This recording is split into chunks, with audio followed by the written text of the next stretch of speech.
Well, good evening, everyone. How you doing? Boy, I can't believe it's actually 2021. Happy New Year to everyone. Hope you guys had a great holiday, great Christmas, great New Year, great whatever it is you celebrate. But we had a great time here, very relaxing, which was nice, and was I was really looking forward to. I hope I still remember how to do all this stuff. It's been 2 weeks. The last show we did was on December 18th, and so I'm a little rusty at all of this. I hope it works out all right, but I'm sure it'll be fine. Anyway, thanks everyone for joining us. And again, if this is your first time here, this is Photo Mentor TV. We do this every Friday night at 9 p.m. Eastern Time. And if you're, I guess, on the West Coast, that would be 6 p.m. Pacific Time. And if you're in other parts of the world, that would be 0200 Greenwich Mean Time, or Universal Coordinated Time, we call it. So anyway, thanks for joining. If you're watching us on the replay, and appreciate you joining us tonight. If you want to ask questions during the show, you can post a comment. We're on YouTube and on Facebook. On the YouTube channel, you can go. The easiest way to get to it is put in your browser youtube.photomentor.tv. That'll take you right to the channel. Or if you are on Facebook, you can do facebook.photomentor.tv, and that should take you right to the page here. So one of these places you're probably already watching this, so it's kind of redundant just telling you that. I still have a little bit of a cough here tonight, so if I have to mute my mic, I apologize. Don't take it personally. Let's see here. The purpose of this show, why I even do this, is really I'm committed to doing educating, encouraging, and mentoring new photographers. I really have a heart for helping new photographers, and I just see so much bad information and wrong information given out. And frankly, a lot of people just aren't willing to help. I see them go into these groups and they'll ask questions and they get demeaned and just all kinds of stuff. And it just really makes me mad. So I thought the best way to do this was to be able to communicate directly with you, give you a chance to answer your questions, ask your questions directly of me. And that way you can get the answers you want. I don't know everything, but I have been doing this a long, long time. And so if I don't know, I can usually point you in the right direction, or I can figure it out and get back to you.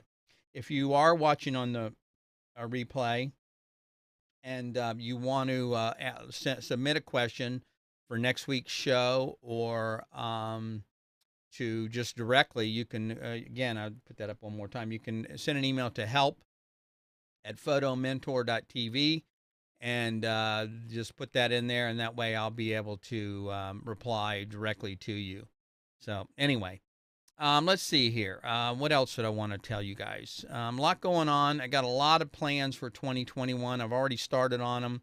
I think you guys are going to be very, very excited about what I'm working on. And so a couple of things. Number one, if you want to support with these efforts, if you find this helpful, I really appreciate.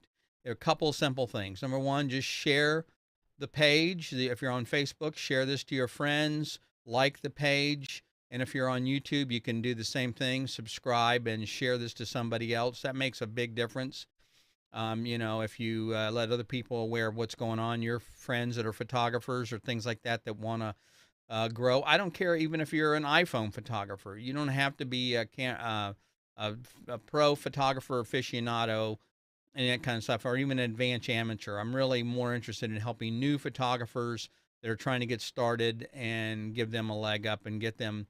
Really, my goal is to get them to enjoy photography more, and also get more confidence out of photography.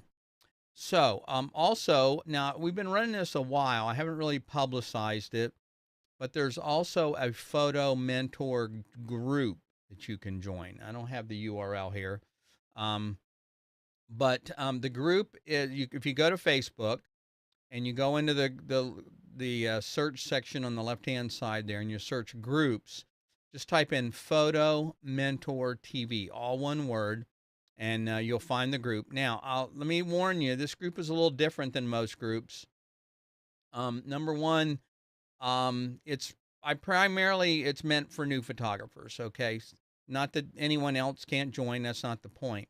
but I'm really concerned and I really want to make sure that the new photographers get the help they want. So if you're an advanced amateur or pro or whatever, and you're just going to go in there and you want to show off about how much you know, that's not going to work.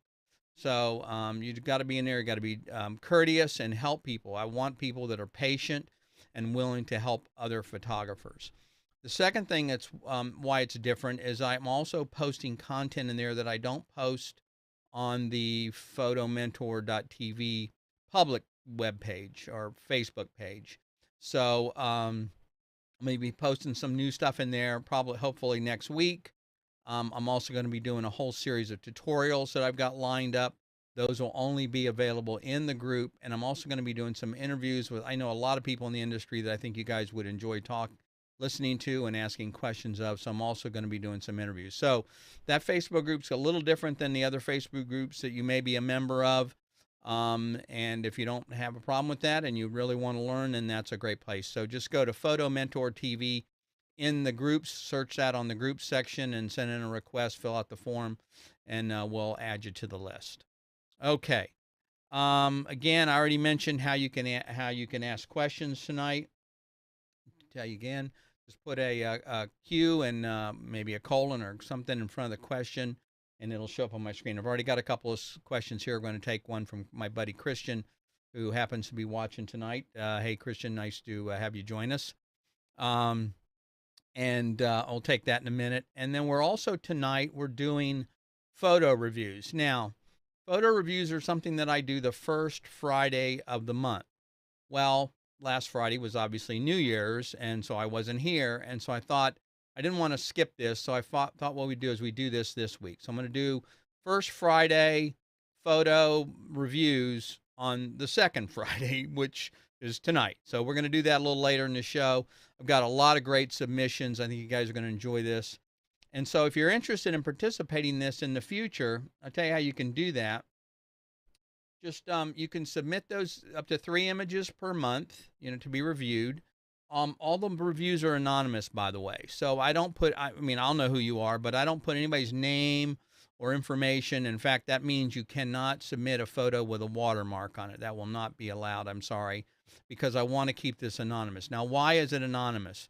Not because I'm going to be mean or I'm going to tear anybody up, but I want to encourage new photographers to submit their work. And a lot of times, as those of you guys know, if you're a new photographer, you're kind of subconscious, and maybe if you're not a new photographer, you're still subconscious about your work. You never think it's good enough, and so it's not good enough to be reviewed, and I want to make sure that you realize that's not the case. So you're welcome to submit any kind of work you want. Again, it doesn't matter if it's shot with an iPhone or a smartphone or whatever, or Hasselblad. You can submit whatever you want. And the way I look at this, these are not photos that I like. I'm not saying, oh, I like this one, I like that one. I may make some of those comments, but I will certainly separate those comments. But the idea here is to apply the language, the visual language of composition to these images and tell you whether they work or not. So, whether I like it or not is very subjective, but there's some other rules that we can look at to determine if the images really work and communicate. So that's where the composition comes in. Obviously, I'll look at them on technical level as well. And then also subject, or what I refer to as storytelling. Does there a story there? Is it actually something, am I looking at something that is meaningful or has something for me to look at? Or is it just a, picture of a test pattern doesn't really do anything for anybody, right? So it's got to have some meaning behind it, or communicate some kind of emotion to it. So I'll look at that as well. Again, we do this on the live broadcast first Friday. This month we're doing it on the second Friday, of course. And so if you want to submit your photos, please do. I love looking at your work.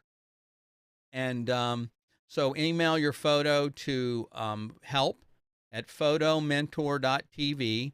And in the subject, put the word review, and then that way it'll trigger it, and I'll see it right away, and I can filter it out. So anyway, if you have any questions or anything like that, be sure and send that to an email to that address, and I'll be glad to help you with that. So again, that's what we're going to do a little bit later in the show after we get through some of our questions tonight.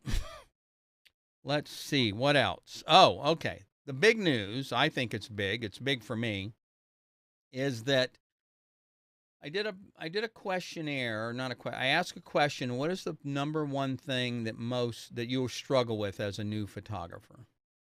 And actually, I was very surprised. I was very pleased with the replies I got. I have over 470 replies to this. And so I was very, very excited to see the number of people that replied. But I was even more excited to see the kind of problems that you're having difficulty with, you're struggling with. Because I looked at every single one of them and I said, I can help you guys with every one of these things. And so that was very encouraging to me. It makes me, I was really glad to see that because I get encouraged and I want to see you guys grow as photographers and grow your creativity. So this is terrific. So one of the things on the list, I'd say one of the top three maybe, that you guys mentioned was editing. You said, I have a lot of trouble with editing. And so I thought, well, I've been doing this a long time. I started with Photoshop 2.5. You have to look that up to find out what year that is. I think we still had, coal powered computers back then. But it was, and I'll Photoshop 2.5 and Lightroom 1.0. So I've been doing this a long time. I teach Lightroom and Photoshop. I'm not an expert. I mean, there's nobody is in these things, but I'm pretty good at it. And I do a lot of compositing and work like that. Anyway, I do a lot of one-on-one work with Lightroom. People hire me to come out and look at their Lightroom, fix it, they're missing images, help them organize, get a workflow going. So I thought one of the things I could do to help you guys is to put together a live, interactive workshop for Lightroom. So that's what I'm going to do.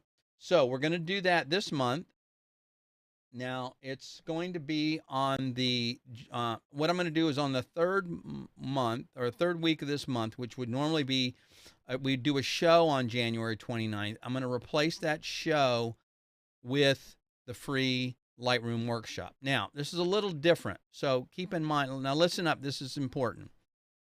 The workshop will not be live on the Facebook page.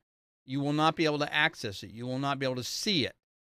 It will, but it will be at the same time as the normal Photo Mentor show on the 29th. So if you want to be part of this and you want to watch the Lightroom workshop and participate, ask questions, whatever, you have to register because it's going to be somewhere different, not on Facebook. So to get to that, you go to photomentoracademy.com/Lightroom and just put in your name and your email address, and you'll get a confirmation, and I'll send you an email with the link when that's available of how to do that. So here's what's going to happen. I'm going to cover a bunch of things, but I think the things to start with, and again, you guys are going to ask questions, so you can take this in any direction you want. But the things I felt that talking to you would be helpful would be, number one, basic interface navigation, how you move around. Here's some things you need to know. Here's what's here. Here's what's there. I'm not going to go into a lot of detail because if you have Lightroom, you probably figured most of that out. Second thing is I'm going to really work on how to make your images pop. I kept hearing that a lot from people. They don't understand why their images don't pop, and they want to know how to fix that. And I see so many people, it's frustrating. I see so many people buying these presets and laying these presets on top of their images, thinking that's going to make it happen. That's going to make them pop, and it doesn't. It just makes them look like somebody else's images. So anyway, I'm going to show you how to do that yourself and really work on your images. The other thing I'm going to talk about is how to add a watermark. I know I've seen a lot of people ask that question. It's very simple. In Lightroom Classic, which is the version I'm going to be using, I'm not going to be using CC, Lightroom CC, because I don't know anything about it. I've used it a few times, but it's too basic, and it doesn't have the features that I need as an editor. The other thing I'm going to show you is a couple of time-saving tips on importing. There's a technique that I use of when I import my images, they're already preset based on Lightroom that I've used on these settings so that I don't have to enter them every single time, like sharpening and things. I call it learning the file. So I set it up for every camera that I own, and every camera is different and needs different adjustments. But when I import my images, it takes care of that. So I'm going to teach you how to do that. And then I'm going to go over a little bit about image management and workflow. I would say that the number one thing that people hire me to do is to find their images. They get lost, they can't find them, they get that little exclamation point. Images are missing, and they don't understand the catalog. They don't understand how to store their images. That's probably the number one thing I get paid to fix. Now, I'm not complaining. I get paid really good money to do that, but I'd much rather have you guys understand how that works. So I'm going to go into that, and I'm going to talk a little bit about how to organize that, a little bit of a workflow, and then how to maybe put your files, how to categorize your files and put them on your system. And then the last thing I'll probably talk about, I mean, again, this is only an hour, probably going to go into, I don't know how much we're going to be able to cover, but is backup storage and just kind of managing your images and that type of stuff. So again, this is your workshop. You can ask whatever you guys want. I'll answer as many questions I can. It'll be Friday, January 29th at 9 p.m., but you have to register. It's not going to be on the Facebook page. So now, here's something else that I'm thinking about this, and I thought about it this afternoon. I've been working on this page and this setup. So if you have any problems, please email me. But it's kind of complicated. It's an involved site, although it doesn't look like it on the outside. But I made some changes this afternoon, and I think that maybe some of you, like I know Dusty Gray and a number of other people that I've helped. Dusty works. She's an ER nurse, and so she can't make the meetings on Friday or the broadcast on Friday. So she watches the replays. Well, I want to get as many people up to speed as possible. So here's what I'm going to do.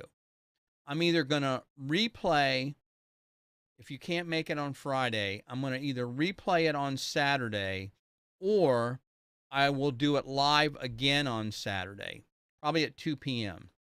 Eastern time. But it's going to depend on how many people need that. If a lot of people don't need the replay or, whatever, then it doesn't make sense. But when you go to register, what you're going to see is I added a checkbox. Hopefully it's going to work. You can check Friday or Saturday of which day is best for you. And again, my goal is to get you guys the information and to help you. So I don't mind being inconvenienced. If I have to do it 2 days, twice, that's fine. But it will only be done probably this month. I'm not going to repeat it again. I don't think. Don't say never. Never say never. But so anyway, so Lightroom workshop. This is going to be a great thing. You guys are going to learn a lot. I'm telling you, you don't want to miss this. And I think you're going to find it very, very helpful. So go to photomentoracademy.com/Lightroom. You might have to put a www. I don't think you have to put a www in there. But anyway, Lightroom. And just, again, it's just first name and an email. Put that in there, and then you'll get the information of the day of the workshop. I'll send you a link of where it's going to be once I get that all figured out. Anyway, sorry about that. That's a lot of stuff. I know I didn't, but I'm pretty excited about it. I'm nervous about it, quite honestly. I'm not nervous about Lightroom. I know Lightroom. I don't worry about that part. I worry about, making sure everything's working right and I can answer your questions and that you guys get at what you need out of it. That's what I just want it to be good because, but if not, I guess we just repeat it. So anyway, I'm not worried about my part. I'm kind of worried about the technology and just doing a good job. So anyhow, okay. Let's see what else. So I think that's it. Let's take our first question. Again, our first question tonight comes from, where did he go here? Here we go. My buddy Christian. And Christian says, let's see if I can do this here. There we go. Christian he also is, if you're a ham radio operator, Christian is a fellow ham radio operator, great guy, or ex-broadcaster, has that really nice radio voice kind of thing going. And Christian asked, should we always adjust our lighting by using the camera's display over what we see on the external monitor? Okay, great question. It's video oriented, but that's okay. I'm a video guy. I don't mind. I can answer any questions you guys have in that regard, or not any, but a lot of them. Okay, so here's the deal, Christian. The monitors on the back of the camera are close, and the monitors on your TV for a TV suck. Bottom line. I mean, look, I've got 5 monitors here. I'm 1, 2, 3.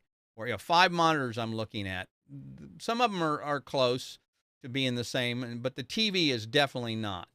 So do not use the TV. What you're going to find is the contrast on the TV is probably going to be too much. It's going to look dark compared to your other monitor. And the camera monitor, or the monitor on the back of the camera will look, this applies, by the way, for stills as well. Looking at the back of the camera is not a great way to do it either.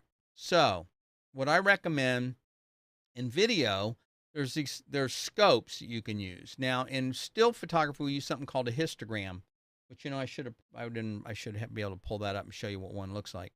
A histogram, and a histogram is going to show you whether the thing is exposed properly or not. Let's see if I can pull this out of here. If I might be able to actually show you this. Yeah, okay. I'm getting ahead of myself here because this is it's not going to show up for some reason. Weird. Anyway, the histogram is going to give you, on the left-hand side of the histogram is going to be pure black. Okay, 0.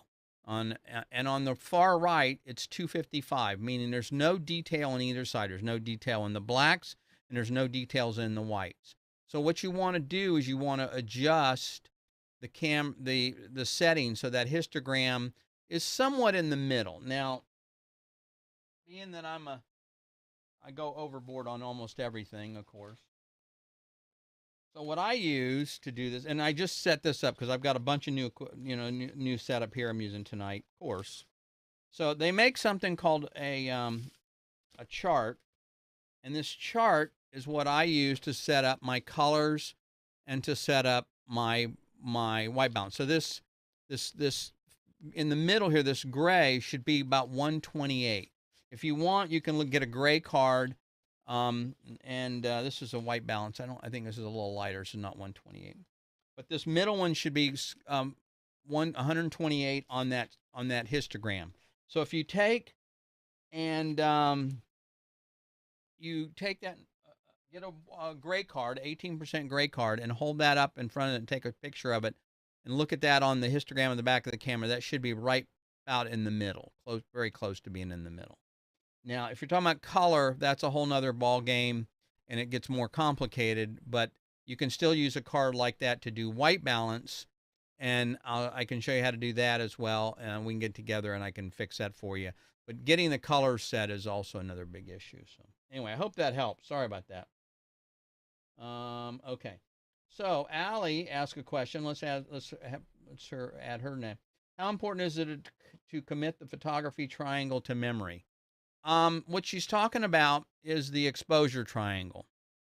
Now, I have a real issue with the exposure triangle, quite frankly. I won't go into too many details. I could go into a rant about shooting on manual, but you can't memorize it, Allie, because it varies. It changes every scene. In fact, that's the funny thing. When I'm on these groups and I see somebody say, they'll see a picture that someone took and they'll, oh, this is amazing. What were your settings? Well, that's like saying, I don't know, I drove from here to Philadelphia. What gas station did you stop at? It makes no sense. It's irrelevant. The settings will not be the same because it's based on the lens, it's based on the light, it's based on a lot of different items. So here's the point. What you want to understand is the relationship between the exposure triangle. And I actually I have a video I've created. A number of you guys, I'm sure, are watching. I've shared it with. It's not public yet. It's an animation, and it shows the relationship between exposure and the shutter speed and aperture. And I'm going to add ISO to that. But the point is, it's the relationship, not the settings. In other words, so let me give you an example. If I have a picture and I expose it properly, and the camera says, and put it on auto, and the camera says this picture was taken at f8 at 1/25th of a second at ISO 200. Okay, let's say. Now, those are the settings. If I want to make an adjustment, let's say you do follow these guys that say, oh, you got to do manual. I don't believe in that, but that's a whole nother issue. Let's say aperture priority, doesn't matter. And you want to change the exposure. Let's say you are shooting on manual. You then switch to manual, put in those same settings. if you change one of the settings, you have to change one of the other two. Okay, that's where the triangle part comes in, because if you rotate one, one has to change. So, for example, if it's f8 at 1/25th of a second, and I want more depth of field or less depth of, let's say I want to go from f8 to f16. Okay, I'm going to double the exposure or the aperture. That means I have to also double the shutter speed. So if I go to f16 on my camera, that means I have to go down one stop on shutter speed.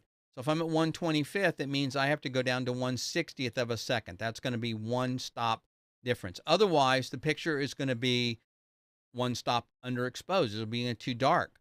So if I want to keep the same exposure, but I just want to change the aperture, I have to also change the shutter speed or the ISO. Now, I'm not including ISO in this discussion to keep it a little bit simpler, but those three work together. But one of those, if you change one, you have to also change the other.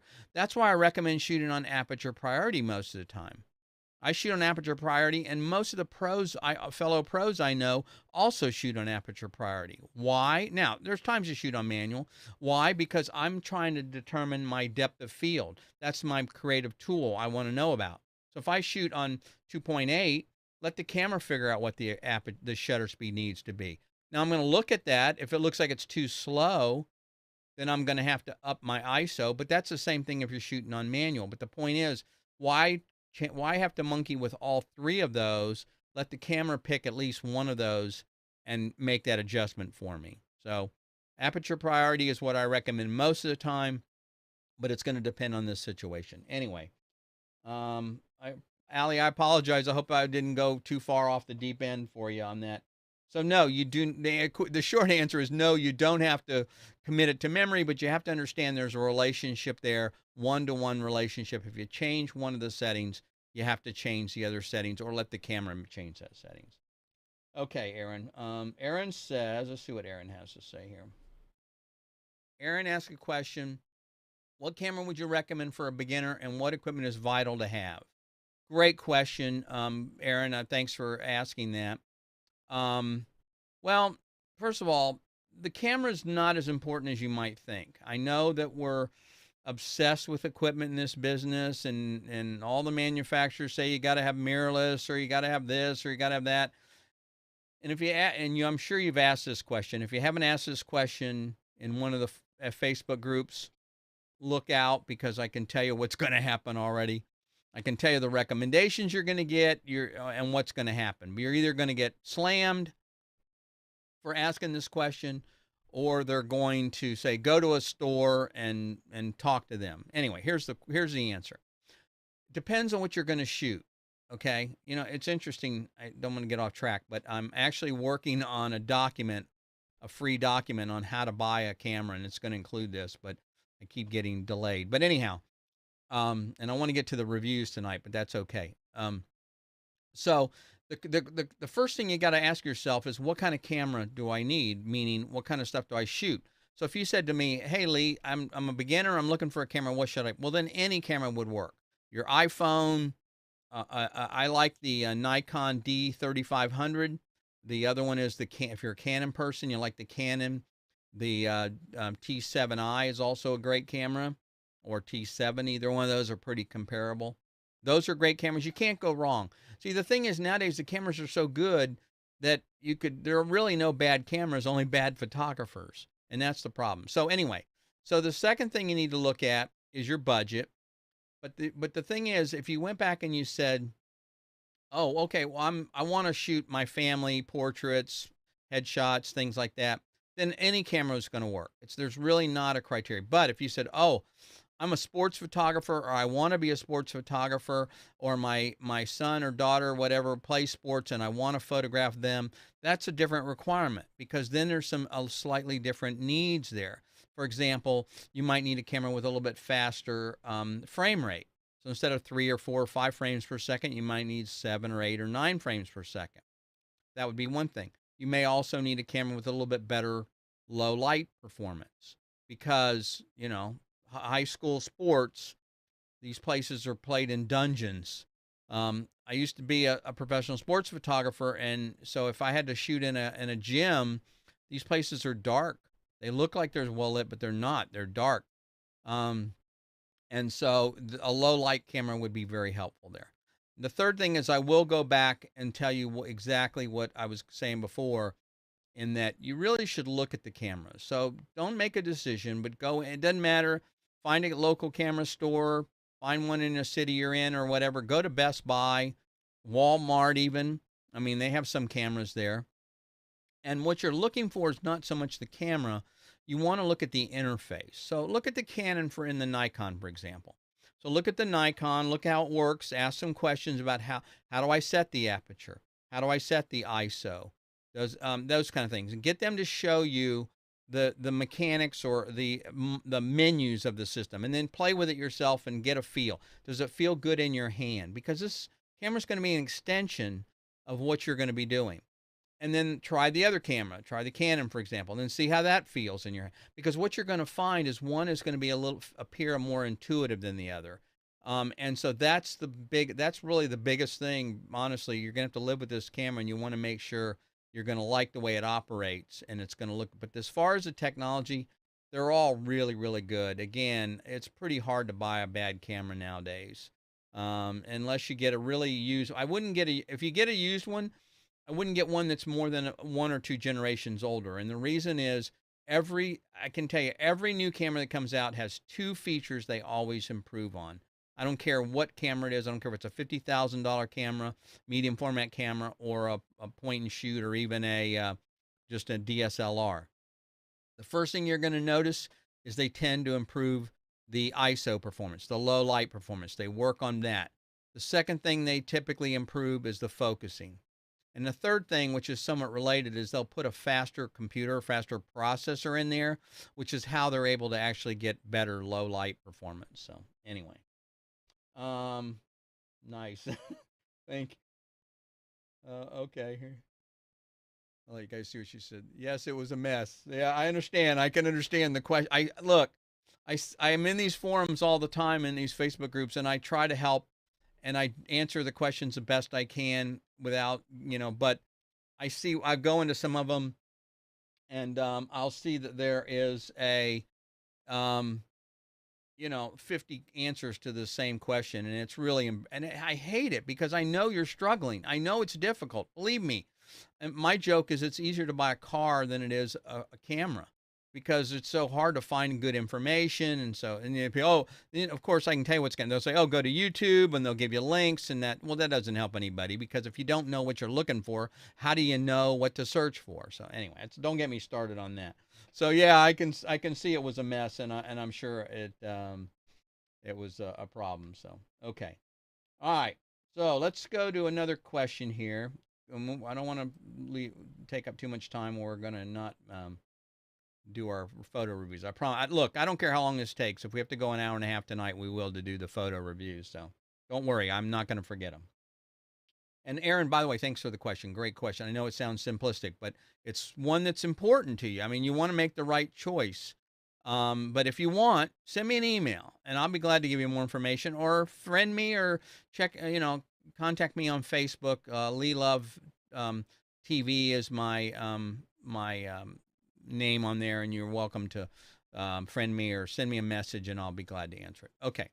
So Kai's asking a question. So looking for insight and recommendations on websites, formats, portfolio, final image distribution. That's kind of a tough one, because again, it depends. But what he's really looking for there is a lot of business stuff. And so one of the sites that's become very popular, I haven't used it myself. I use the 2 sites. The one site that I use is called Squarespace. I really like it. It's well done. I need to redo my website, which of course is common for every photographer, by the way. And update it. But that one, and then I hear a lot of people talking about Pixieset. Pixieset has gotten very popular.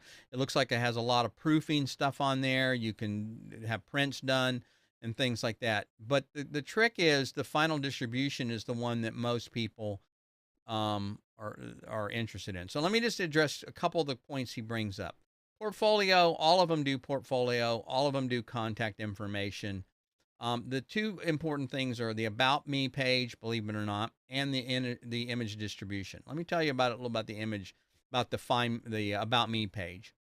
The biggest mistake new photographers make in the About page is they put on there how passionate they are about. I love photography. I'm passionate about it, and I'm passionate about making pictures for you. Well, as a longtime commercial photographer, okay, people don't care if you're passionate. Okay, passion is only part of it. What they want to know is, what are you going to do with that passion? How are you going to deliver or turn that into results to me as a client? So it's more than that. So don't just go on there and talk about how I'm passionate. What you have to be able to do is, in your about page, say, here's what I do for you, and here's my clients, and here's some of my testimonials for clients that I've worked with. And my job is to solve your problem and to make you the best you can look. That type of thing. Also, don't post your picture with a camera. I mean, everybody's got that stupid picture with their camera, right? Looking like that. Everybody does that. 100,000 photographers on their webpage all have that same picture. Don't do that unless it's a BTS picture, behind the scenes picture. In fact, I think I have one on my webpage. That is, me working with somebody. It's doing a photo shoot or something.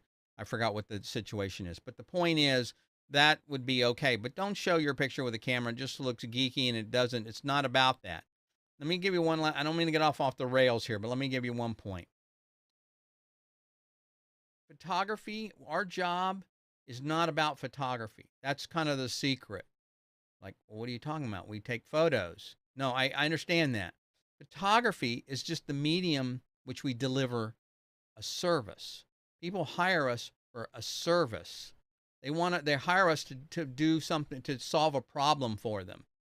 Okay, they say, oh no, Lee, they don't have a problem. They just want pictures of their family. No, there's a problem there, or an issue. There's something they want you to solve. They want you to, otherwise they could do the same thing with a friend and an iPhone. So it's not your camera. It's not anything else. It's that they want somebody that's going to make them look good, that knows what they're doing. And I'm not saying you got to be a super expert, but that can make them look good and give them the best images. And so it's a service. The other thing I'll point out is, think about this. Okay, let's say you got a family, mother, 2 kids, and a husband. All right, think about this for a second. The wife typically, okay, I don't mean to be sexist, but this is typically the way it works. Nothing wrong with this. It could be the other way around. Wife gets made up, has her hair done, maybe picks out the right dress, puts on her makeup, picks out the clothes for the kids. Once the kids gets the kids dressed, maybe the husband helps get the kids dressed. Probably picks out the husband's clothes, maybe as well, and then gets everybody in the car to go down and do this photo shoot. Okay. Now, to you, it's like, okay, it's an hour, it's whatever you're charging for your photo shoot. It may not be a big deal, but to them, it's a big deal. They're going through a lot of work to hire you and to go out there and to get these pictures. The husband doesn't want to be there. The kids don't want to be there. The kids are maybe going in 100 directions at once, and the husband's like, can we get this done and be quick about it? The husband doesn't want to do it most of the time. Okay, I'm picking on my own gender there. I get it. And so your job is to make that a smooth process, make that enjoyable, make it fun, make it an experience. You want them they're going to remember the pictures. That's fine. But what they're really going to remember is the time they spent with you. Like, oh, that Erin, she was great to work with. She was great. She took care of us. She followed up. She contacted us. She sent us a handwritten note, thanking us for the work, thanking for working with us. The pictures were great, blah, blah, blah. Anybody can take great pictures. I know that sounds silly. That's not what you're providing. You're providing a service. So focus on the service you're providing, not the photos. Anyway, I don't mean to go off on a rant, but it's just a big deal there. I tell you what, we got a bunch of questions here. I'm going to skip those because I want to get into these photo reviews, and I want you guys, I know you guys are looking forward to it. And so, anyway, good questions. Thank you very much. Now, I'm going to, one more time, if you guys just joined us, we're on January 29th at 9 p.m., I'm doing a workshop, a Lightroom workshop. It's free, but it's not going to be on this channel. It's going to be the same time that I would normally have the show, but it's not going to be it's not going to be on Facebook. It's not, and so if you want to get to this, if you want to go to this workshop and attend, it's going to be live, interactive. You got to go to photoacademy.com/lightroom, put in your name and email, and I'll send you the link when that's available. But this is going to be a great thing. You guys are going to have a good time, and so I just wanted to remind you about that. Okay, now let's talk about photo reviews. So again, I mentioned before that I look at these not on whether I like them or not. Maybe I may interject some of that, but the main thing I look at is composition, technical, and the subject matter. And what I'm looking for here is are they using the language? Are they using the visual language of to be able to to be able to communicate? The human spirit, the human mind picks up certain clues that we project in an image. And so that's what I'm picking up. That's what I'm focusing on here. That's what I'm trying to tell you, is that it's not about whether I like the picture or not. It's about whether the picture works or not. Okay. So now I'll give me a little clue here. So what I'm using, one of the things I'm using here is a program called um, Affinity Photo. I know some people may want to ask about this. It's not Lightroom. It's not Photoshop. Now, I use Photoshop. Like I said before, I've been using it a long time. I use Lightroom, but I get people that ask me for alternatives. Well, what if I don't want to use Photoshop? What would you use? So I look for different things. I've been using this for 6 months or so.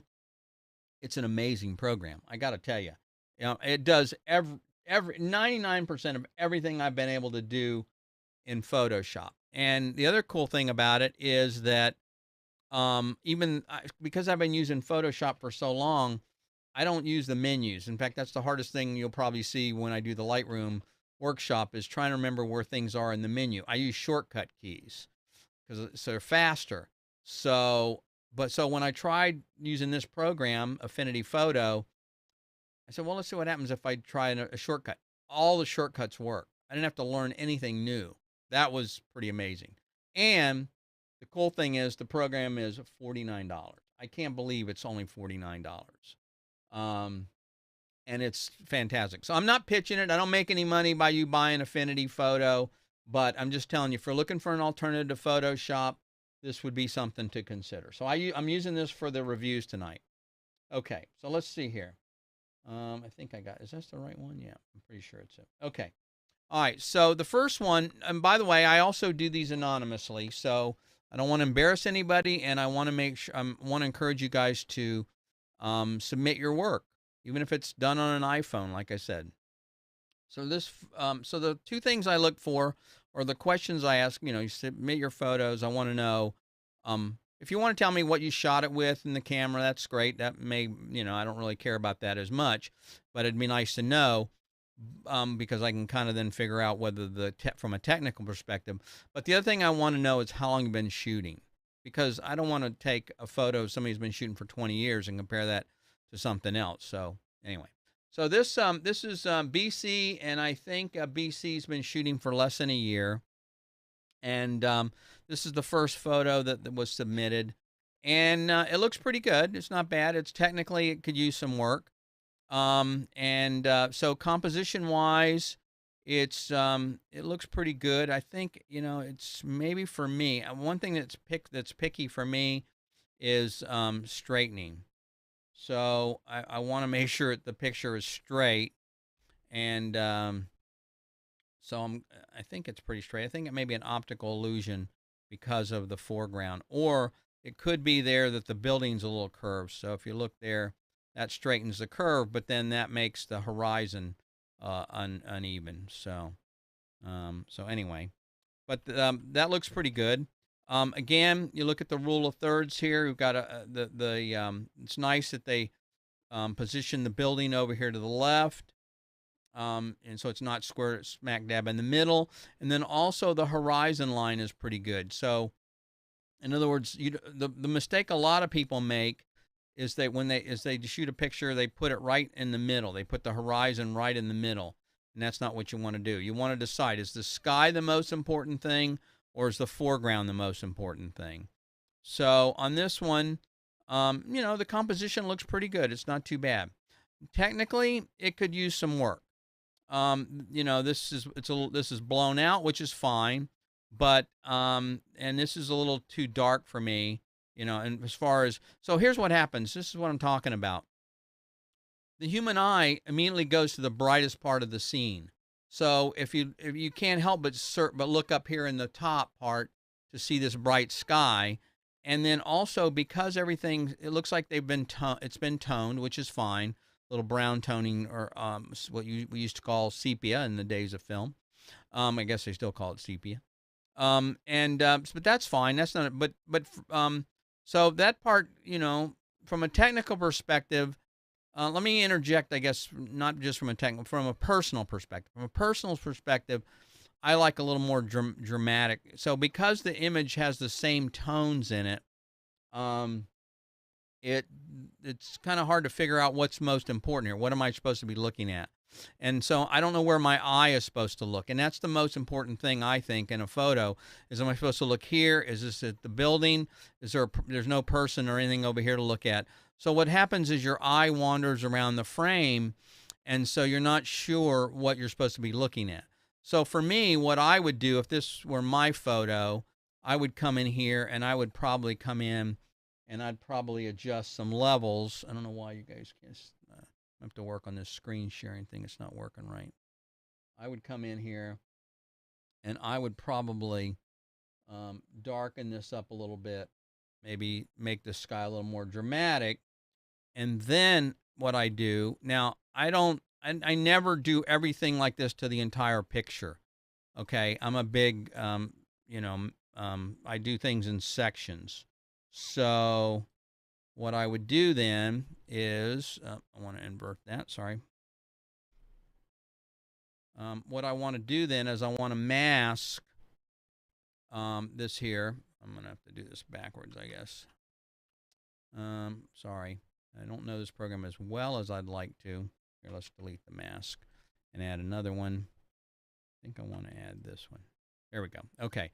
So what I'm doing here is, if you can see on the right, this mask blocks everything out. So then what I do is I go over and take a brush, and then this is the way I would do it. I would come over here and take a really soft brush with white, and I would paint where I wanted to darken the sky. Okay. Now this is where it gets to be a personal preference, okay? This is the aesthetic part. So there's no right or wrong here. So BC, you do this the way you want, okay? It's only completely up to you. I can't tell you how to make this look the way you want it to. This is just the way at this point, I'm just doing personal preference. Okay, so that's the way I would do that. And again, I'll show you what if I turn it off. That's what it looks like before. That's what it looks like after. And it's just a quick job here, okay? So you could go in, you could add some of this. So I could add the other thing you could do is add another adjustment layer, and you could bring up the exposure or the brightness. Actually, not the brightness. That's not what I want.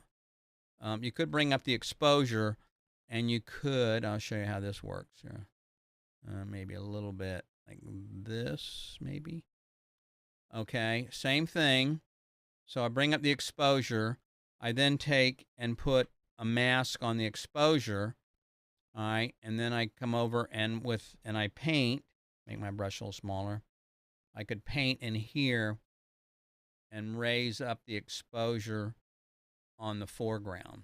So this would be one way of doing this if you wanted. So you can see, again, this is just a rough version. I'm not spending a lot of time on this. But anyway, so I'll make a copy of that, and I'll put that on the top so you guys can see what it looks like. So that's the before, and that's the after. You know, it's up to you. Again, it's very personal preference. Again, I didn't do a great job on this. It was real quick and dirty, but that, to me, from my aesthetics, makes it, instead of it's a little looking flat, kind of everything goes on. But here now now the building becomes more of an important part of the frame. It's more dramatic. I now know it was cloudy and rainy and that kind of stuff. So anyway, that's just my opinion. Again, you guys have to do what you want, but so I'd say it's a pretty decent picture. What I'm curious about, I should start asking you guys to include this. What is about this picture you like? You know, why did you what was the reason you shot the photo in the first place? Oh, what was the reason you shot the photo in the first place? What is it telling you? Now, here's again, I don't want to get too pie in the sky or touchy feely about all this, but what I've discovered is usually when I approach a subject and I take a photograph, there's something there that appeals to me. The problem is I don't always know what it is right away. And that's why I kind of have to move around the object or the subject and take it from different angles and maybe even revisit the subject. But what happens is there's something going on. There's something there that you are drawn to, but you may not know what it is. And what I'm trying to get you to do is get in touch with that. Listen to that. Learn what that may be and try and analyze, why do I like this picture? And it's the same thing. Look at other people's work and look, not to copy it, but just say, what is it I like about this picture? Why am I drawn to it? And what you'll find is there's a certain style. You'll tend to be look at the same kind of pictures over and over. It's like music, right? You listen to jazz, you're like you're a jazz person, or you're rock or hip hop or whatever it may be. But the point is, you're drawn to certain kind of music because you like it. You may not know why you like it. You just, oh, I like the beat. Okay, well, that's not, I think you'd fail music theory if that's all you said in your professor's class. But anyway, the point is, try and get in touch with that, because that will make your images better and you'll learn more if you try and figure out what it is about the image that you like. So anyway, let's see. What Mario? Mario has a question here. Let's see what he has to say. What's up, Mario? Thanks for joining me, buddy. Good to see you. Mario wants to know, is this OG Photoshop? OG photo. That's pretty good. I didn't read that. Yeah. Not original gangster Photoshop. Old guy Photoshop. Oh, you guys are great. I love this. Okay. And my buddy James. Hey James, nice to see you too as well. It's the magic in the dark room. And he's right. Look, I'm a big Photoshop guy. I totally believe that an image is 50% capture and 50% post processing. Now, don't get me wrong. That does not mean I'm saying that you fix it in Photoshop. I'm saying that that's the capture part. You want to get the picture as perfect as possible in camera. And the reason is, what I like to tell people is, nobody got into photography going, oh, great, now I get to sit in front of the computer for 3 days editing pictures. I can't wait. No, nobody. That's not why we got into photography. We got into photography to create. But the point is that the post-processing is the other half of the equation. A lot of times for me, if I can, it's the client not pushing me for too much time, when I shoot, or if it's personal work especially, I'll shoot the images, I'll import them, I'll look at them on the computer. Did I get them? Are they there? Yes, great. And then I don't look at them. At least a week if I can. I will come back to them a week later or more and then look at them and then edit them. And what I've discovered is I'm much more objective about my work than when I first look at it. Because when I first look at it, it's fresh in my mind. I was just there. I remember, oh, it was raining, it was this, it was that. And I'm thinking about all these things it took to get the photo. But later on, I have a fresher perspective, and now I'm looking at the image to see if it works or not. So that's a technique that maybe works for you. But definitely, the post-processing is where I decide how the picture makes me feel. Okay, here's a perfect example, and that is that white balance. Okay, I showed you the chart. Okay, I have another small one I carry around. I take a shot of that first thing, get a super accurate white balance. Bring that in when I'm done in process. When I bring the images in, bring them in, white balance them. Okay, great. But what I've discovered is an accurate white balance sucks. Actually, a perfect white balance is ugly. It's sterile looking. Now, the only time I will do that, I take that back. is where I really is if I'm doing product photography or something that's needs to be color accurate. So if I'm doing product photography and they're going to go in a catalog or a magazine or something, and those pictures are going to be side by side, then they better match. They better look the same. So the blue on the logo or the blue on the product better be the right color blue. That's a different issue. But when I'm talking about from a personal aesthetic, when I'm looking at a picture like, like the one I'm doing here, okay, that's a picture I'm deciding how I want it to make. So if I want to if I decide, oh, this is a cool picture, but, and that's a perfect white balance, which it's not, but let's just say it was, and I now don't, but I want to make it cooler, okay, great. That's now a cooler. Is that how you felt about the picture? Maybe you did, maybe you didn't. But an accurate white balance may not be what you're trying to represent. Okay? So, accuracy is good to get it right to started, okay? But not necessarily how you want to oops, how you want to make the picture finally. You really want to you want to decide aesthetically. You're an artist, okay? Photography is an art, regardless of what anybody says. It's not about megapixels and ISOs and apertures. It's about art. And so you have to decide on what it's going to look like. That's the personal part. Anyway, I think I'm winding up here. I'm sorry. Okay, so let's look at another one. So here's an image that was taken. This is by MA. I think MA's been shooting for quite a while. I think MA, I think 5 years or less here. Interesting image. So compositionally, it looks like it's pretty good. It works pretty good. It's not in the center. You probably can't see these lines here, but there's so the branch and the kids are here on the lower third of the frame. The only thing is on the composition, there's a lot of stuff up top. And so my eye is drawn there, the white space or empty space as it's called. I'm drawn to that, and I'm not sure what happens in my eye. I look at this and say, okay, this composition, is there something there? Is there a bird there? Is there something I'm supposed to be looking at? Because that's typically what will happen. Now, you got this guy over here on the left. This is kind of an interesting thing. Also, I probably would suggest from a composition wise, you maybe bring it in a little bit so you're kind of bringing the viewer in a little closer to what you really want them to see. Okay. Now that may work a little better from a composition wise standpoint. Now you can see this over here. You can now tell there's a kid over here. You can see they're playing. So it's a little more, I think this does a little better job of drawing me into the picture. The other one's a little wide, which is fine. But I would say technically the problem with the image and what doesn't work about it is there's just too much. It's just too busy. There's just a lot going on here. And again, the whites are a little blown out from a technical perspective. Not too bad. You can look at the histogram over here on the right. You can see. But so that would be one thing that maybe is a problem with it, and that is that it's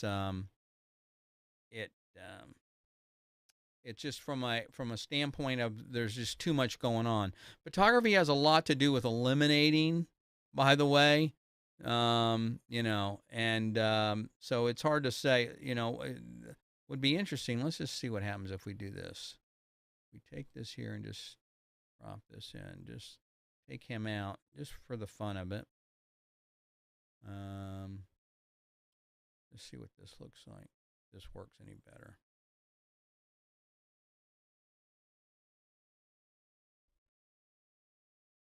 Maybe. It's compositionally, I think it works a little better that way. Now I kind of see what's going on. It looks like it was also, and now granted, this is only on 19 on Facebook. We're only looking at 720p, and on YouTube we're only looking at 1080. So the resolution is not real great, but it looks like it was also cropped quite a bit before it was sent in. So I don't know. It definitely looks like it could use some work there. I'd say I'd keep working at it. one thing, I mean, you could try and save it a little bit, making again. If I don't think if you darken the background any, I don't think that's good, and then lighten the foreground. I don't think that's really going to do it for this one. So anyway, so this one needs some work. I'd say submit another one. I'd love to see some other stuff that you have, but compositionally, it's needs some work, and then technically, it's also doesn't quite make it either. Okay, there's another one. This one's done by FM. I think if I remember correctly, I apologize if you guys are watching. These are your photos, but because I forgot to mark down how long you told me you've been shooting. I'm trying to remember some of our conversations, but I think it's 2 years or less, maybe even less than that. This is a really well done photo. It looks really nice. I like it. And it also technically it works. Compositionally it works. My eye goes right to the center. Even though the eye is in the center of the frame, it doesn't matter compositionally. I know exactly what I'm looking at. This is, again, the bird is on the right third of the frame. So it, and also it, it's nice that it's not cropped the other way, because if you cropped it this way and you had, it was the beak of the bird was on the was looking into outside the frame, that always annoys me. I know it's modern. A lot of people do that nowadays, but it's always drives me crazy. So anyway, I like this. I think it's good. Composition wise, technically it's pretty good. It's sharp. I think the story or the subject is good. It definitely tells what's going on, and I think that you've caught the bird in an interesting position instead of just standing there. They're in flight. I think this one is a good image. Good job on this one. Also, the other thing that works about this one is the background, because the background is darker. The bird stands out much further, much more, and that also helps this image work. So good job on that one. Okay, this one was submitted by SK, and I don't know how long this person's been shooting. I forgot again, but I think it's a couple years or a year or less, maybe. Macro photography, boy, a big deal. Macro photography is something I've never really done. The only macro photography I've done is product photography. So, but this is interesting, and it looks like it's well done. Interesting composition. I guess it's down on the leaf like this. But it looks pretty sharp, and wow, it's crazy eye on that thing, huh? Looks like it's well lit as well. On this one, I might again so I'd say this is a good image. You did a pretty good job on this one. The only thing I would say from a person, again, now we're going back to personal preference, not technically, so this is going to be up to you. But it's the same kind of thing. I would love to be able to have my eye drawn a little bit more to this subject, and so for me, I would, I like this is just a technique that I do a lot, and so I don't know if it works for you or not. But again, so I'm trying to figure out how I draw my eye to the subject. So I could go in here just a little bit, maybe. So if I darken this background a little bit, again, I'll kind of I'll do excessively just so you guys can get the idea of what I'm talking about.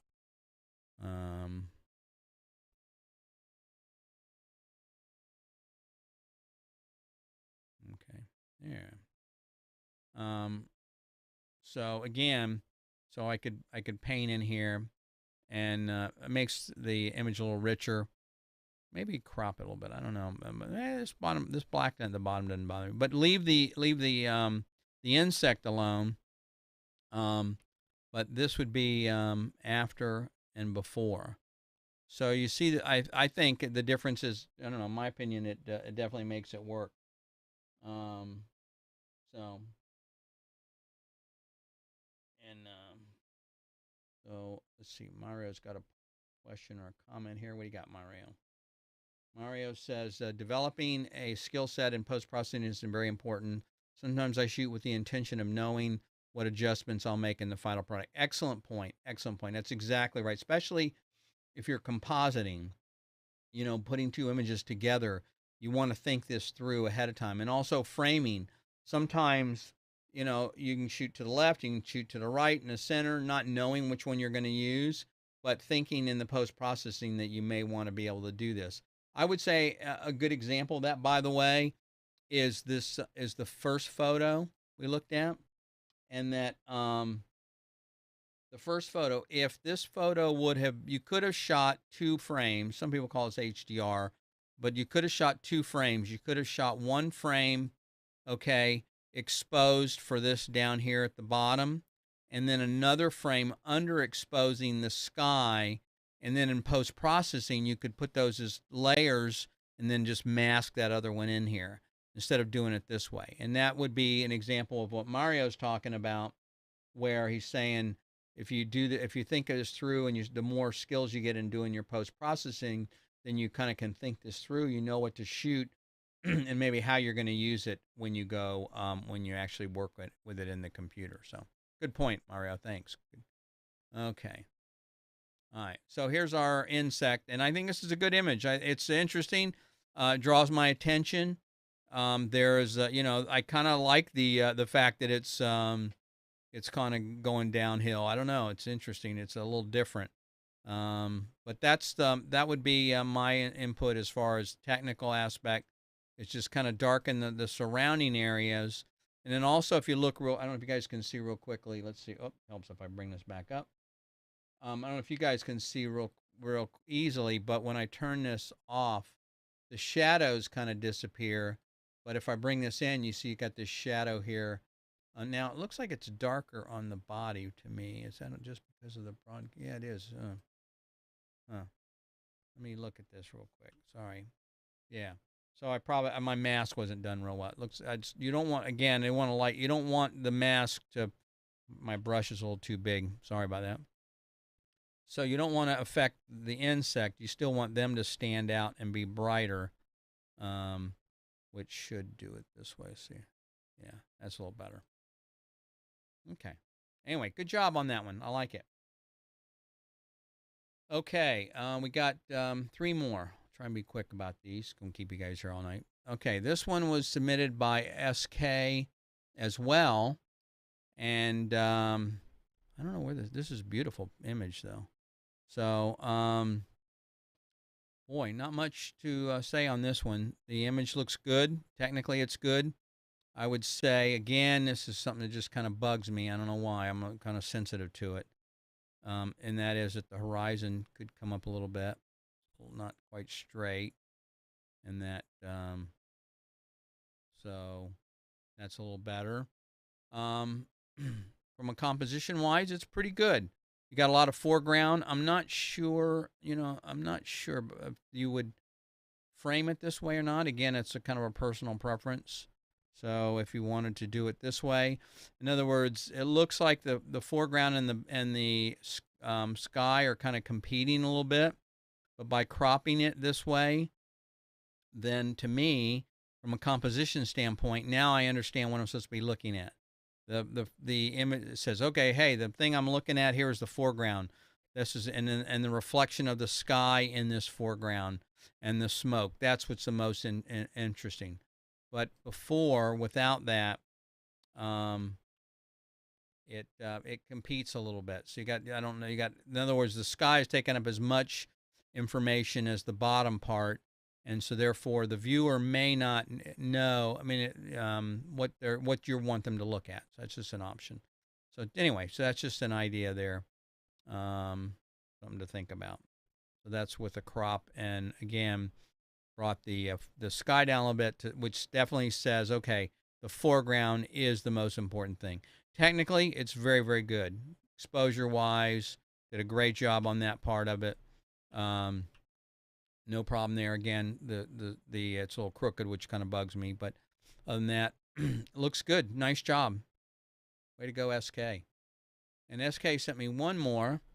Ooh, this is another one. I haven't really looked at these. I'll be honest with you. I was kind of busy today. I didn't have much time working on a bunch of other stuff. So these are kind of first glance. I'm really getting a look at these.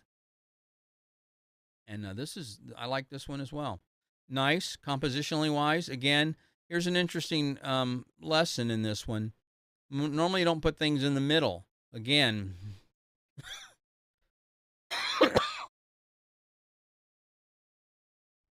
excuse me.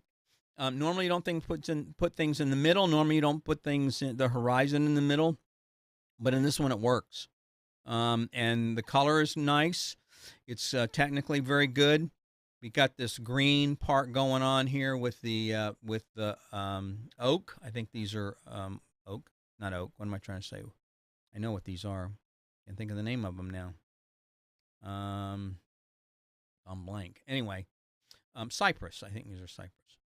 Anyway, so you've got the green of this, and then you going with the light on the orange of the back here of the. So this is really nice contrast, really good. I like it, and I think compositionally it works, and I think it's nice story as well. Even though there's it's nobody in it as a person, I think it's a nice image. Works good.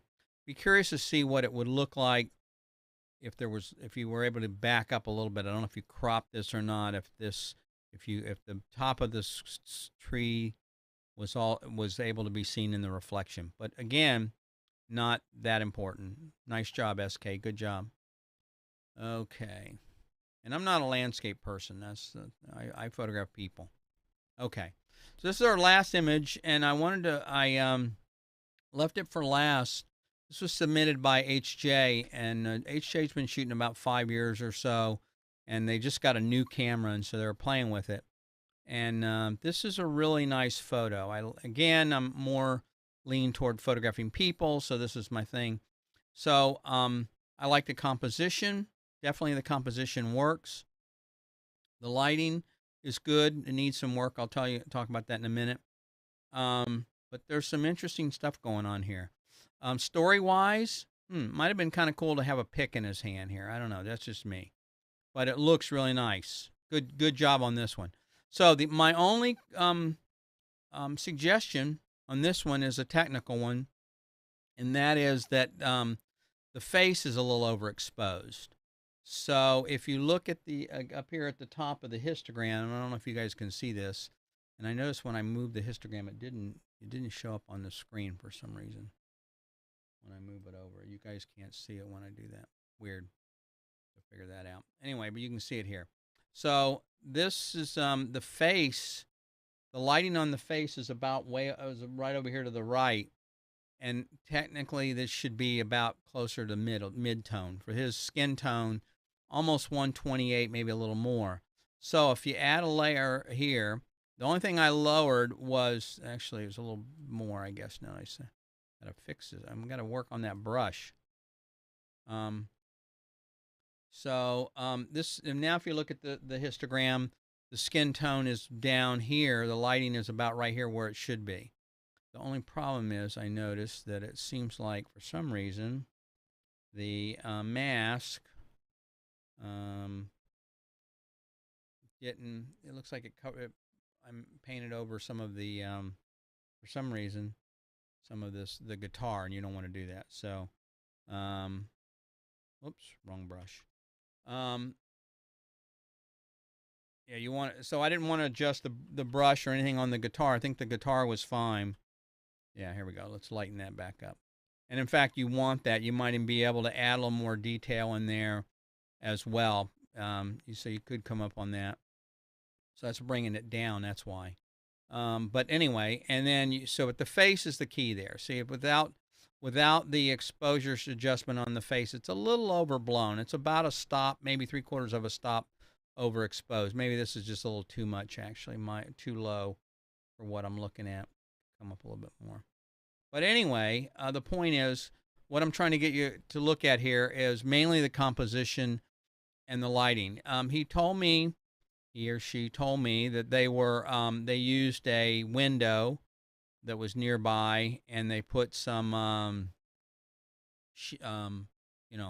not sheets, but just some diffusion in front of the window, and that's how they created the image. So nice job, just very, very nice job. Just a kind of a quick lesson here, just kind of show you guys something. If you look at, see how you zoom in on this thing here. Let's see if this works.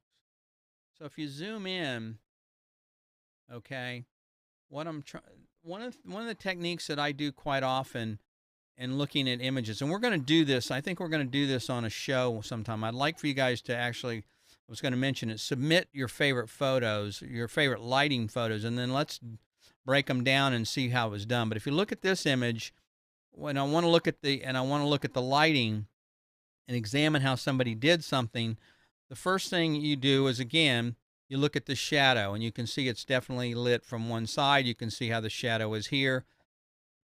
Excuse me. The other thing is you look at how the transition of the shadow. It's a pretty hard shadow, okay? So it's a fairly, even though it was softened, it was still a pretty hard light. And then the other thing you look at here is look at the catch light in the eye. So this will tell you, so you can see now that it was a big, big window light right there. And that was the light source. So now I know it was one light. It was a very large light source, and it was coming from the left side. I mean, obviously you can see it's the left side, but you can tell that. Also, it looks like maybe there was a TV or another window on in the other over here as well. But that's one of the techniques you can use for breaking down an image to determine whether, to kind of help you analyze how a shot was taken. And then, again, you can kind of look at the shadow here on the hand, and that'll kind of give you an idea about how big the light source was. If it's a small light source, this will be a really, really dramatic shadow. If it's a super large light source, it'll be softer. Now, keep in mind that one of the things that is that there could have been some Photoshop done, or also the light source may be large, but it has to do with how close this object is to the light source. So the closer or the larger the light source is in relationship to the subject, the softer it will be. So it's not just having a big light source, you have to be relatively close to it. So anyway, let's see what we got here. Whoops. So somebody has a question. All right. So Aaron asks, what podcast beginner startup education would you recommend to build your portfolio? Boy, I don't know. That's a good question. There's one called, well, it wouldn't be for your portfolio. That's a problem. I don't, I'll be honest with you. I'm embarrassed to say I don't listen to too many photography podcasts anymore. It's not that I can't learn anything. It's just that I'm focused more on building education information and things like that, and building the mechanism for doing that, and coming up with a structure for teaching. So I tend to be able to, in the last year, spend most of my time doing that, not looking at other photography stuff. So sorry, I don't really have any, but there's a bunch of them out there. I'm sure somebody can recommend some. Leave a, maybe someone will answer the comment there in the group and see if that helps. So anyway, okay. So I guess that's it for the questions. Hey, listen, great questions, guys. Thank you very much. I really appreciate it. And I appreciate you being here. And again, I'll tell you again, if you want to support this effort and help me, motivate me to keep doing more of these things, because it's a lot of work. I got to tell you, every week I never know if it's going to be working or not. And even though I don't touch anything, well, that's not true. I'm always messing with stuff. Redid my lighting recently. You probably can't tell. Is to share this with other people. If you have other photographers that you think would benefit from this, I'd really appreciate sharing a link or letting them know about it. I saw a number of people. It was Karen posted something on her page about it. It was really nice that she did that, and I appreciate that. So let other people know what we're doing. If you're interested, also join the Photo Mentor Facebook group.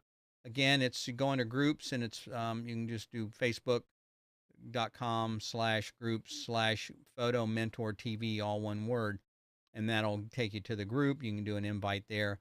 It's a little different. Like I said before, you're going to find when I reply, they're pretty wordy replies. I'm not going to say, here's yes or no. When I take the time to give you some information, I want to give you the backstory and the information of why I'm telling you what to do, what I'm doing, or that I'm telling you why. And so that's the other thing. Also, there's going to be a lot more tutorials. I've got a few tutorials on there from last year, but I'm going to really crank that up this year. I got a whole list of things to do One of them is histograms, by the way. I think we really need to work on that. So, again, just one last reminder, if you're interested in Lightroom at all, consider signing up for the free Lightroom workshop. It'll be on Friday, January 29th at 9 p.m. It will not be on this page. It's the same time as the Photo Mentor Q&A session, but it is not on there. I'm just going to use that time slot to do this. And then I'm thinking about having a replay or doing it again on Saturday. If Friday doesn't work, let me know. I think I set up a checkbox. You can say, oh, you're interested in Friday or Saturday. If I get a lot of people interested in Saturday, I may actually repeat it live or at least replay it, one of the two, because I think you guys will get a lot out of it. But I want the Q&A is important to me because I want to get your questions answered. Look, I'm not interested in here and just rambling on about stuff I know. That's why this is called a Q&A session, because I want to hear what you want to know. That is why it's important to me that you guys hear. And Sharon Hallman. Hi, Sharon. Nice to see you. Thanks very much for joining us. Sharon's you want to see someone that's a great photographer. This woman is fantastic. I don't want to embarrass you, Sharon, and I don't want to brag on you a little bit, but this woman is, so I don't use her name very often. I shouldn't call her out because I don't mean to embarrass her. But let me tell you something about this woman. I started helping her a couple years ago. She really didn't know anything about photography. And I started helping her, and she is one of those people that I love because there are three kinds of photographers. I put them in categories. There's photographers that get into this because of the technical stuff. They love all the gizmos. They love aperture, all the stuff. That just is why they're drawn to it. They got to have all the gear. There's a second kind of photographer, which is kind of like me. I love the gear and stuff, but I'm also on the artistic side, and I struggle. I go back and forth. I'm always struggling with trying to be more artistic, more creative. But Sharon is totally the artist, and I love that about her. Not that she doesn't understand some of the technology, but man, you look at her pictures, and I'm like, oh my gosh, and she'll shoot stuff with an iPhone that blows me away. So the woman has an eye, which is my big thing, by the way, and I'm going to be talking more about this later on, and that is learning to see. Learning to see is the most important thing you can do in photography. It's not about the camera you have. It's not about how much. It's learning to see. And Sharon has an eye for photography. She can see stuff that I can't see. That will be side by side out doing photos, and she'll come up with stuff. So that's where you want to be. I would love to be more like that. And I think that's where you need to be as well. So when I talk to people about don't worry about shooting on manual or what kind of camera you buy, what I'm trying to tell you is work on learning to see. Work on learning to tell a story first, then worry about the gear. And Sharon is one of those people that's that. She's a true artist, and I admire what she does. Her work is fantastic. And so anyway, you shouldn't, by the way. She says she's blushing. Hey, look, I love encouraging my friends. It's one of my favorite things. I love seeing my friends successful. And I consider all you guys my friends, by the way. So it doesn't matter if we've only met once or, just chatted. Look, I want you guys to succeed. I love that. I love seeing that. That's why I do this. And Sharon is one of those people that's just a fantastic artist. And I'm going to get her involved. We're going to look at some of her pictures sometime. We're talking about doing some things together, and I think you guys will agree with me when I show you that. So, anyway, all right. Well, I've gone a half an hour over. I hope you guys don't mind, but again, it was important that we cover all this information. I enjoyed it. Welcome to 2021. I'm a half full kind of guy. I'm sorry. I just think 2021 is going to be a great year, and I think it's what you make of it. Look. Life throws bad things at all of us, and it's not whether you get those or not, it's how you deal with them, in my opinion. And so I think it's just a matter of what we're going to deal with this year. And so just go out and shoot, be creative, and, hey. So, again, we'll see you next week. And next week is, what we're going to do next week. I don't know I forgot. I'm coming up with some ideas. But so Join me next week again. Appreciate it. Thanks very much, and Happy New Year.